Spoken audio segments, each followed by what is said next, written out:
Welcome to Tech Talks with Kinsoft, your shortcut to being truly well-informed without the information overload. Today we're taking a deep dive into a topic that's not just changing factories, but revolutionizing entire industries and even healthcare as we know it. Additive manufacturing, more commonly known as 3D printing. Exactly. And our mission for this deep dive is really to unpack the most important insights from that stack of sources you've shared, research papers, industry reports, the lot to get a handle on the core principles, some surprising applications, and, the challenges and opportunities this technology presents. Think of this as your essential guide to understanding how 3D printing is moving from, let's say, niche applications to the very forefront of innovation. Okay, let's unpack this. So to start our deep dive, Yeah. what exactly is 3D printing or additive manufacturing? And maybe more importantly, why is it considered such a disruptive force in manufacturing? Right. So the fundamental concept is actually quite straightforward. AM builds three-dimensional objects in a layer-by-layer process directly from a digital data file. Layer by layer, Yeah. And crucially, it does this without tooling. That's the key phrase. without tooling. Without tooling, which contrasts sharply with traditional methods, subtractive ones like milling, where you cut material away. Right, carving it out. Or formative methods like injection molding, which needs specific molds and pressure. AM just builds it up from nothing based on the design. Okay, here's where it gets really interesting for me. This isn't just about printing little plastic prototypes in a hobby shop anymore, is it? Oh, absolutely not. That's where it started, sure, with rapid prototyping, mostly plastics. Right. But the recent breakthroughs, especially with metals, mean we're now seeing AM components used in real-world, sometimes critical applications. And the market reflects that shift. Massively. Just look at the numbers. U.S. revenue for AM was already, $7.34 billion back in 2018. The global market's expected to hit $23.33 billion by 2026. And specifically, the metal additive manufacturing market that's projected to basically double in 5 years. We're talking $4.64 billion in 2023, going up to $9.74 billion by 2028. That's serious growth. It tells you this is moving mainstream. So what does this all mean for entire industries if it's growing that fast? It means significant disruption across major sectors. Think aerospace, defense, definitely medicine, transportation, even food and fashion are exploring it. Why? What's the core appeal driving that? It comes down to the core benefits. Lower resource requirements, much faster production cycles in many cases. It enables decentralized business models, incredible flexible design, and of course, substantial savings on tooling. You don't need that massive upfront cost for a mold. That flexibility and lack of tooling. What stands out to you about how this technology fundamentally changes how things are made? For me, it's the shift in thinking. Instead of asking, how can I machine shape? Or how complex can the mold be? You ask, what's the optimal shape for this function? You can design these incredibly complex, lightweight structures, maybe with internal lattices, things that were just impossible before. It frees the designer. That's a great point. So it's not just how it's made, but what can be made. Precisely. And it's worth maybe briefly touching upon the diversity here. It's not just one 3D printing method. There are actually, I think, 7 families of processes. It's a 7, okay. Yeah, things like powder bed fusion, material extrusion that's probably closer to the desktop printers people imagine, and vat photopolymerization. Each one has unique characteristics, uses different materials, achieves different results. So it sounds like choosing the right 3D printing technology is a really big decision, depending on what you're trying to create. Absolutely, a huge decision. Each process comes with its own set of constraints and capabilities. It affects everything, the level of detail you can get, the strength, the material properties of the final part. And the materials themselves.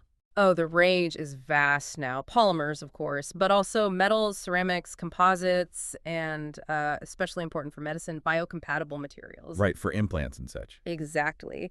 And the cost of the printers themselves reflects this diversity. You can get a basic desktop model for less than $500.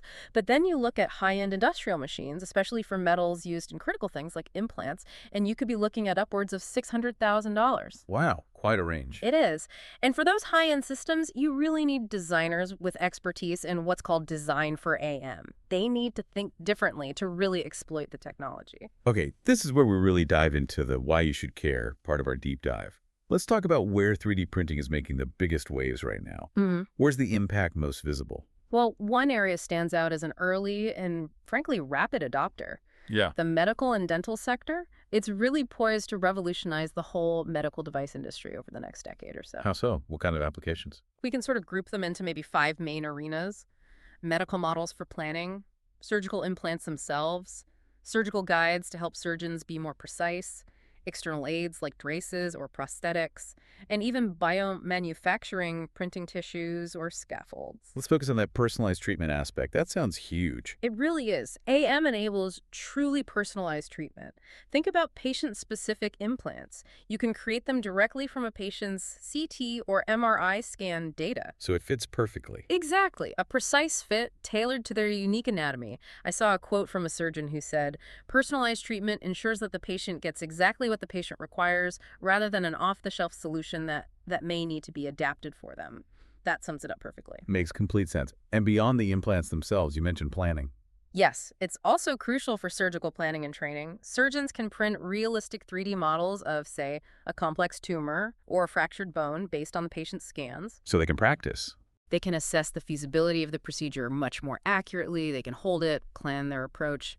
And for trainees, it lets them develop new skills with no exposure of patients to the operative learning curve. That's a massive step for safety and skill development. And what about those surprising moments where 3D printing really stepped up to a challenge, like during the pandemic? That seems like a real proving ground. It absolutely was. The COVID-19 pandemic was a powerful, kind of real-time demonstration of AM's agility. Its ability to just bypass broken supply chains was incredible. Any specific examples that stand out? Oh, plenty. You had Formlabs, a 3D printing company, suddenly pivoting to make 100,000 nasal swabs per day when swabs were desperately needed. Wow, 100,000 a day. Yeah. NASCAR teams, using the printers they normally use for car parts, started churning out face shields for healthcare workers. That's amazing adaptability. It is. Then there was Isanova in Italy adapting snorkel masks, like the ones used for swimming, into emergency CPAP masks. Just incredible ingenuity. Materialize offered free designs for hands-free door openers. And here in Australia, companies like Fifth 3D made face shields. 3D Meditech designed ventilator parts and test swabs. It just showed how fast AM could react. That speed and flexibility in a crisis, it really highlights its potential beyond just routine manufacturing. But it's not just medicine, right? What about other industries? Oh, definitely not just medicine. In aerospace, NASA's using AM for complex parts like liquid oxygen turbopumps. These parts are lighter, potentially more efficient, which is crucial for rockets. GE Aviation's 3D printed fuel nozzles are another famous example. Improved performance, fewer parts. And cars. Automotive uses it a lot for rapid prototyping, but also for performance parts. Bugatti printed this incredible topology-optimized brake caliper, super lightweight but strong, designed by an algorithm. Looks almost alien. Topology optimized, Yeah. meaning the computer figures out the best shape. Essentially, yes. It removes material wherever it's not structurally needed, creating the most efficient design. And then there's construction. Look at the MX3D metal pedestrian bridge in Amsterdam. A whole bridge 3D printed in metal shows the scale is possible. What's fascinating here, listening to all this, is how this technology is enabling things that simply weren't possible before. Truly new capabilities. That's the core of it. It's not just doing the old things slightly better. It's enabling entirely new approaches to design and production. So with all these incredible advancements and potential, it can't be all smooth sailing, right? What are some of the hurdles, the challenges that need to be overcome for 3D printing to really reach its full potential?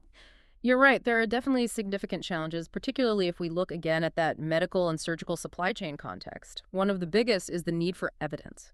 Hard clinical evidence. It's evidence of what exactly? Evidence to fully justify the benefits for patient outcomes, for quality, and, critically, for cost-effectiveness. Does using a 3D printed implant actually lead to a better result for the patient in the long run? Is it worth the cost? Right, the show me the data problem. Exactly. It impacts regulatory approval, it impacts investment. That surgeon quote again, "If I get a 3D printed cage, does that improve my patient outcome?" That's the question that needs solid answers.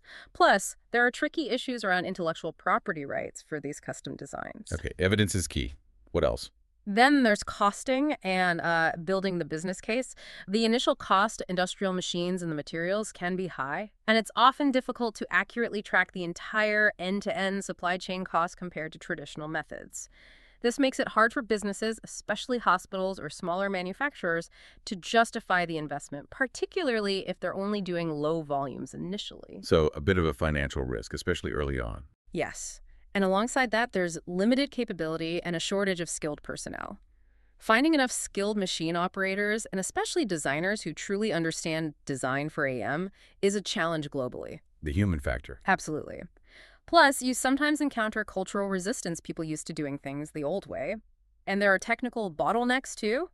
Automation isn't always there. Processing speeds can be slow for some methods, and often parts need quite extensive post-processing after printing, like cleaning or heat treatment. And standards. Is that an issue? A big one. There's often a lack of consistent standards and processes. Things like material testing protocols, how parts are cleaned and sterilized, clear regulatory pathways. It creates uncertainty. There's, as one report put it, a lack of standards and flow processes within clinical environments that provide a level of confidence for surgeons to just fully embrace it without hesitation. Okay, so some significant hurdles. But for every challenge, there's often an incredible opportunity waiting to be seized. Flipping it around, what are the big opportunities that 3D printing unlocks for the future? Yeah, despite the challenges, the opportunities are really compelling. The top three that consistently come up are, first, that personalized treatment we talked about. The power of patient-specific design is just enormous for improving outcomes and the patient experience. Customization as standard almost. Pretty much. Second Yeah. is design flexibility. The ability to create those complex geometries, those one-off designs impossible with traditional methods. This leads to optimized high-performance parts, lighter, stronger, more efficient. Getting the best possible design for the job. Exactly. And third is rapid learning. Its role as a training tool, especially for new medical professionals, is huge. That quote about the youngsters coming out of training being much more gung-ho about using the latest tech. AM lets them learn complex procedures safely and effectively. So personalized treatment, design flexibility, rapid learning, those are powerful drivers. This raises an important question, though. How do we bridge that gap between those challenges, the need for evidence, cost, skills, standards, and these incredible opportunities? That's the key question, isn't it? Bridging that gap needs focused strategies. First off, continuous technology improvements are vital. The printers themselves need to keep evolving, becoming faster, more automated, maybe incorporating monitoring and inspection during the print itself to ensure quality. Smarter machines. Smarter machines, exactly. And looking ahead, integrating AI and machine learning is going to be huge here, predicting potential defects before they happen, optimizing print parameters on the fly, really enhancing quality control. Okay, technology improvement, what else? Closer collaboration is absolutely essential. The whole AM ecosystem, you've got the machine makers, the material suppliers, the software companies, the end users like surgeons or aerospace engineers, the regulators. It's quite fragmented. Right, lots of different players. So we need much better collaboration between them all. Breaking down silos, maybe simplifying some of the technical jargon so everyone's speaking the same language, fostering that shared understanding. Makes sense. Collaboration is key. Then there's industry capability building. This has two sides. There's the technical capability addressing things like the limited options for post-processing, building up that skilled workforce, especially in places like Australia, where the AM industry is still growing compared to, say, Europe or the US. And the other side. The social or business capability. Things like helping companies adapt their business models to leverage AM effectively, fostering multidisciplinary teams that can actually integrate this technology into their existing workflows smoothly. So skills and business models. Got it. And finally, standardization and skill development, reinforcing that earlier point. We need clear, agreed-upon standards, especially for clinical applications, to build confidence. And continuous training and upskilling for everyone involved, from designers to clinicians, is crucial for consistent, high-quality results. It's clear that these changes aren't just about making products slightly differently.